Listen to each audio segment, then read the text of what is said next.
Pada suatu kali, pergilah Dina, anak perempuan Lea yang dilahirkannya bagi Yakub, mengunjungi perempuan-perempuan di negeri itu. Ketika itu terlihatlah ia oleh Sikem, anak Hemor, orang Hewi, raja negeri itu. Lalu Dina itu dilarikannya dan diperkosanya. Tetapi terikatlah hatinya kepada Dina, anak Yakub. Ia cinta kepada gadis itu, lalu menenangkan hati gadis itu. Sebab itu berkatalah Sikem kepada Hemor, ayahnya, ambillah bagiku gadis ini untuk menjadi istriku. Kedengaranlah kepada Yakub bahwa Sikem mencemari Dina. Tetapi anak-anaknya ada di padang menjaga ternaknya. Jadi Yakub mendiamkan soal itu sampai mereka pulang. Lalu Hemor, ayah Sikem, pergi mendapatkan Yakub untuk berbicara dengan dia. Sementara itu, anak-anak Yakub pulang dari padang, dan sesudah mendengar peristiwa itu, orang-orang ini sakit hati dan sangat marah karena Sikem telah berbuat noda di antara orang Israel dengan memperkosa anak perempuan Yakub, sebab yang demikian itu tidak patut dilakukan. Berbicaralah Hemor kepada mereka itu, hati Sikem anakku mengingini anakmu. Kiranya kamu memberikan dia kepadanya menjadi istrinya, dan biarlah kita ambil-mengambil. Berikanlah gadis-gadis kamu kepada kami, dan ambillah gadis-gadis kami. Tinggallah pada kami, negeri ini terbuka untuk kamu. Tinggallah di sini, jalanilah negeri ini dengan bebas, dan menetaplah di sini. Lalu Sikem berkata kepada ayah anak itu dan kepada kakak-kakaknya, biarlah kiranya aku mendapat kasihmu. Aku akan memberikan kepadamu apa yang kamu minta. Walaupun kamu bebankan kepadaku uang jujuran dan uang mahar seberapa banyak pun, aku akan memberikan apa yang kamu minta. Tetapi berilah gadis itu kepadaku menjadi istriku. Lalu anak-anak Yakub menjawab Sikem dan Hemor, ayahnya, dengan tipu muslihat, karena Sikem telah mencemari Dina, adik mereka itu. Berkatalah mereka kepada kedua orang itu, kami tidak dapat berbuat demikian, memberikan adik kami kepada seorang laki-laki yang tidak bersunat, sebab hal itu aib bagi kami. Hanyalah dengan syarat ini kami dapat menyetujui permintaanmu. Kamu harus sama seperti kami, yaitu setiap laki-laki di antara kamu harus disunat. Barulah kami akan memberikan gadis-gadis kami kepada kamu dan mengambil gadis-gadis kamu. Maka kami akan tinggal padamu, dan kita akan menjadi satu bangsa. Tetapi jika kamu tidak mendengarkan perkataan kami, dan kamu tidak disunat, maka kami akan mengambil kembali anak itu, lalu pergi. Lalu Hemor dan Sikem, anak Hemor, menyetujui usul mereka. Dan orang muda itu tidak bertangguh melakukannya, sebab ia suka kepada anak Yakub. Lagi pula, ia seorang yang paling dihormati di antara seluruh kaum keluarganya. Lalu pergilah Hemor dan Sikem, anaknya itu, ke pintu gerbang kota mereka, dan mereka berbicara kepada penduduk kota itu. Orang-orang itu mau hidup damai dengan kita. Biarlah mereka tinggal di negeri ini dan menjalaninya dengan bebas. Bukankah negeri ini cukup luas untuk mereka? Maka kita dapat mengambil gadis-gadis mereka menjadi istri kita, dan kita dapat memberikan gadis-gadis kita kepada mereka. Namun hanya dengan syarat ini, orang-orang itu setuju tinggal bersama-sama dengan kita, sehingga kita menjadi satu bangsa, yaitu setiap laki-laki di antara kita harus disunat, seperti mereka bersunat. Ternak mereka, harta benda mereka, dan segala hewan mereka, bukankah semuanya itu akan menjadi milik kita? Hanya biarlah kita menyetujui permintaan mereka, sehingga mereka tetap tinggal pada kita. Maka usul Hemor dan Sikem, anaknya itu, didengarkan oleh semua orang yang datang berkumpul di pintu gerbang kota itu. Lalu disunatlah setiap laki-laki, yakni setiap orang dewasa di kota itu. Pada hari ketiga, ketika mereka sedang menderita kesakitan, datanglah 2 orang anak Yakub, yaitu Simeon dan Lewi, kakak-kakak Dina. Setelah masing-masing mengambil pedangnya, menyerang kota itu dengan tidak takut-takut serta membunuh setiap laki-laki. Juga Hemor dan Sikem, anaknya, dibunuh mereka dengan mata pedang. Dan mereka mengambil Dina dari rumah Sikem lalu pergi. Kemudian datanglah anak-anak Yakub merampasi orang-orang yang terbunuh itu, lalu menjarah kota itu karena adik mereka telah dicemari. Kambing dombanya dan lembu sapinya, keledainya dan segala yang di dalam dan di luar kota itu dibawa mereka. Segala kekayaannya, semua anaknya dan perempuannya ditawan dan dijarah mereka, juga seluruhnya yang ada di rumah-rumah. Yakub berkata kepada Simeon dan Lewi, "Kamu telah mencelakakan aku dengan membusukkan namaku kepada penduduk negeri ini, kepada orang Kanaan dan orang Feris. Padahal kita ini hanya sedikit jumlahnya. Apabila mereka bersekutu melawan kita, tentulah mereka akan memukul kita kalah, dan kita akan dipunahkan, aku beserta seisi rumahku." Tetapi jawab mereka, "Mengapa adik kita diperlakukannya sebagai seorang perempuan sundal?"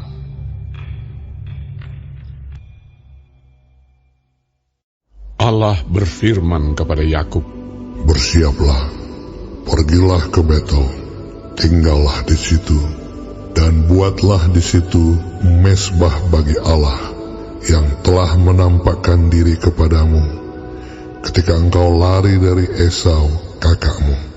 Lalu berkatalah Yakub kepada seisi rumahnya dan kepada semua orang yang bersama-sama dengan dia, "Jauhkanlah dewa-dewa asing yang ada di tengah-tengah kamu.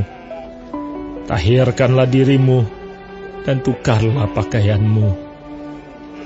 Marilah kita bersiap dan pergi ke Betel. Aku akan membuat mezbah di situ bagi Allah, yang telah menjawab aku pada masa kesesakanku, dan yang telah menyertai aku di jalan yang kutempuh." Mereka menyerahkan kepada Yakub segala dewa asing yang dipunyai mereka dan anting-anting yang ada pada telinga mereka. Lalu Yakub menanamnya di bawah pohon besar yang dekat Sikem. Sesudah itu berangkatlah mereka, dan kedahsyatan yang dari Allah meliputi kota-kota sekeliling mereka, sehingga anak-anak Yakub tidak dikejar. Lalu sampailah Yakub ke Luz yang di tanah Kanaan, yaitu Betel, ia dan semua orang yang bersama-sama dengan dia. Didirikannya lah mezbah di situ, dan dinamainyalah tempat itu El Betel, karena Allah telah menyatakan diri kepadanya di situ ketika ia lari terhadap kakaknya. Ketika Deborah, inang pengasuh Ribka, mati, dikuburkanlah ia di sebelah hilir Betel di bawah pohon besar, yang dinamai orang pohon besar penangisan. Setelah Yakub datang dari Padan Aram, maka Allah menampakkan diri pula kepadanya dan memberkati dia. Firman Allah kepadanya, "Namamu Yakub. Dari sekarang, namamu bukan lagi Yakub, melainkan Israel. Itulah yang akan menjadi namamu." Maka Allah menamai dia Israel. Lagi firman Allah kepadanya, "Akulah Allah yang Maha Kuasa. Beranak cuculah dan bertambah banyak. Satu bangsa, bahkan sekumpulan bangsa-bangsa, akan terjadi daripadamu, dan raja-raja akan berasal daripadamu. Dan negeri ini yang telah kuberikan kepada Abraham dan kepada Ishak akan kuberikan kepadamu dan juga kepada keturunanmu. Lalu naiklah Allah meninggalkan Yakub dari tempat ia berfirman kepadanya.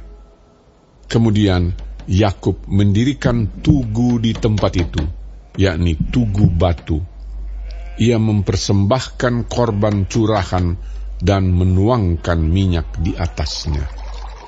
Yakub menamai tempat di mana Allah telah berfirman kepadanya, Betel. Sesudah itu berangkatlah mereka dari Betel. Ketika mereka tidak berapa jauh lagi dari Efrata, bersalinlah Rahel, dan bersalinnya itu sangat sukar. Sedang ia sangat sukar bersalin, berkatalah bidan kepadanya, "Janganlah takut, sekali ini pun anak laki-laki yang kau dapat." Dan ketika ia hendak menghembuskan nafas, sebab ia mati kemudian, diberikannya nama Ben-Oni kepada anak itu. Tetapi ayahnya menamainya Benyamin. Demikianlah Rahel mati, lalu ia dikuburkan di sisi jalan ke Efrata, yaitu Bethlehem.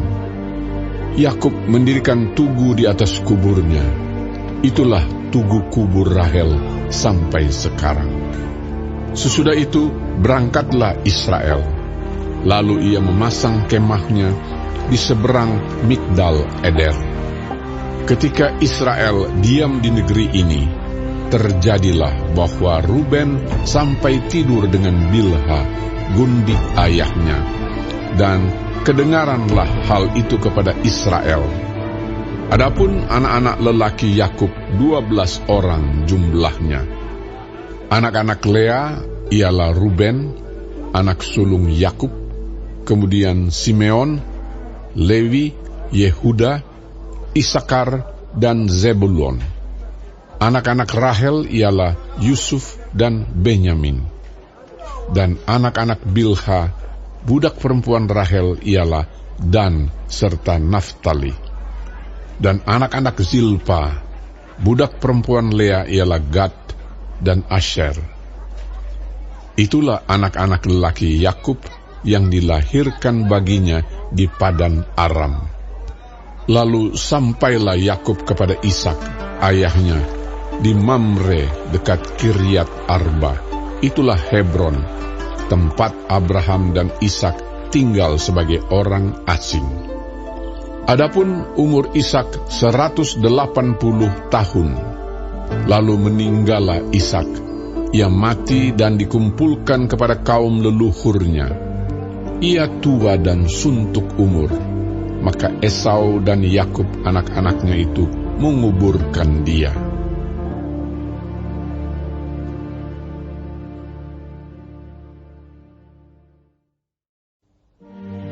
Inilah keturunan Esau, yaitu Edom. Esau mengambil perempuan-perempuan Kanaan menjadi istrinya, yakni Ada, anak Elon orang Het, dan Oholibama, anak Ana, anak Zibeon orang Hewi, dan Basmat, anak Ismael, adik Nebayot.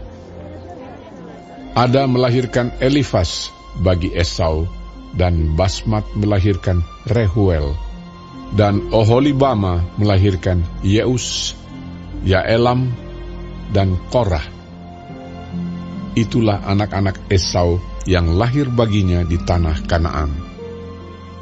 Esau membawa istri-istrinya, anak-anaknya lelaki dan perempuan, dan semua orang yang ada di rumahnya, ternaknya, segala hewannya, dan segala harta bendanya yang telah diperolehnya di tanah Kanaan.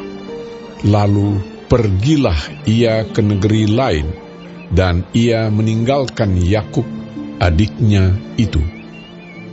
Sebab harta milik mereka terlalu banyak, sehingga mereka tidak dapat tinggal bersama-sama, dan negeri penumpangan mereka tidak dapat memuat mereka karena banyaknya ternak mereka itu. Maka menetaplah Esau di pegunungan Seir, Esau itulah Edom. Inilah keturunan Esau, bapa orang Edom, di pegunungan Seir. Nama anak-anaknya ialah Elifas, anak Ada, istri Esau, Rehuel, anak Basmat, istri Esau. Anak-anak Elifas ialah Teeman, Omar, Zefo, Gaetam, dan Kenas. Timna adalah gundik Elifas anak Esau. Ia melahirkan Amalek bagi Elifas. Itulah cucu-cucu Ada, istri Esau. Inilah anak-anak Rehuel, Nahat, Zera, Syama, dan Miza. Itulah cucu-cucu Basmat, istri Esau. Inilah anak-anak Oholibama, istri Esau itu, anak Ana, anak Zibeon. Ia melahirkan bagi Esau Yeus, Yaelam, dan Korah. Inilah kepala-kepala kaum Bani Esau, keturunan Elifas, anak sulung Esau. Ialah kepala kaum Teeman, kepala kaum Omar, kepala kaum Zevo, kepala kaum Kenas, kepala kaum Korah, kepala kaum Gaetam, dan kepala kaum Amalek. Itulah kepala-kepala kaum Elifas di tanah Edom. Itulah keturunan Ada. Inilah keturunan Rehuel, anak Esau, kepala kaum Nahat, kepala kaum Zera, kepala kaum Syama, dan kepala kaum Miza. Itulah kepala-kepala kaum Rehuel di tanah Edom. Itulah keturunan Basmat, istri Esau. Inilah keturunan Oholibama, istri Esau, kepala kaum Yeus, kepala kaum Yaelam, kepala kaum Korah. Itulah kepala-kepala kaum Oholibama, istri Esau, anak Ana. Itulah Bani Esau, yakni Edom, dan itulah kepala-kepala kaum mereka. Inilah anak-anak Seir, orang Hori, penduduk negeri itu: Lotan, Shobal, Zibeon, Ana, Dishon, Ezer, Dishan. Itulah kepala-kepala kaum orang Hori, anak-anak Seir di tanah Edom. Anak-anak Lotan ialah Hori dan Heman, dan saudara perempuan Lotan ialah Timna. Inilah anak-anak Shobal: Alwan, Manahat, Ebal, Shefo, dan Onam. Inilah anak-anak Zibeon: Aya dan Ana. Ana inilah yang menemui mata-mata air panas di padang gurun, ketika ia sedang menggembalakan keledai Zibeon, ayahnya itu. Inilah anak-anak Ana: Dishon dan Oholibama, anak perempuan Ana. Inilah anak-anak Dishon: Hemdan, Eshiban, Yitran, dan Keran. Inilah anak-anak Ezer: Bilhan, Zaawan, dan Akan. Inilah anak-anak Dishan: Us dan Aran. Itulah kepala-kepala kaum orang Hori, kepala kaum Lotan, kepala kaum Shobal, kepala kaum Zibeon, kepala kaum Ana, kepala kaum Dishon, kepala kaum Ezer, dan kepala kaum Dishan.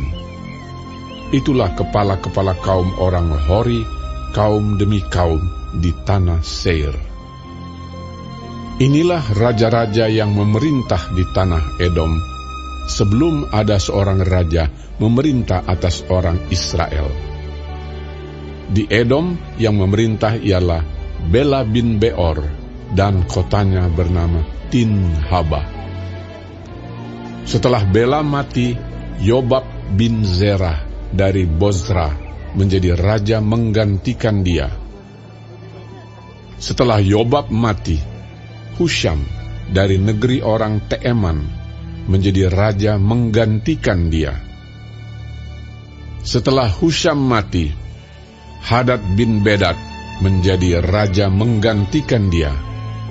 Dialah yang memukul kalah orang Midian di daerah Moab, dan kotanya bernama Awik. Setelah Hadad mati, Samlah dari Masreka menjadi raja menggantikan dia. Setelah Samlah mati, Saul dari Rehobot yang di pinggir sungai menjadi raja menggantikan dia. Setelah Saul mati, Baal Hanan bin Akbor menjadi raja menggantikan dia.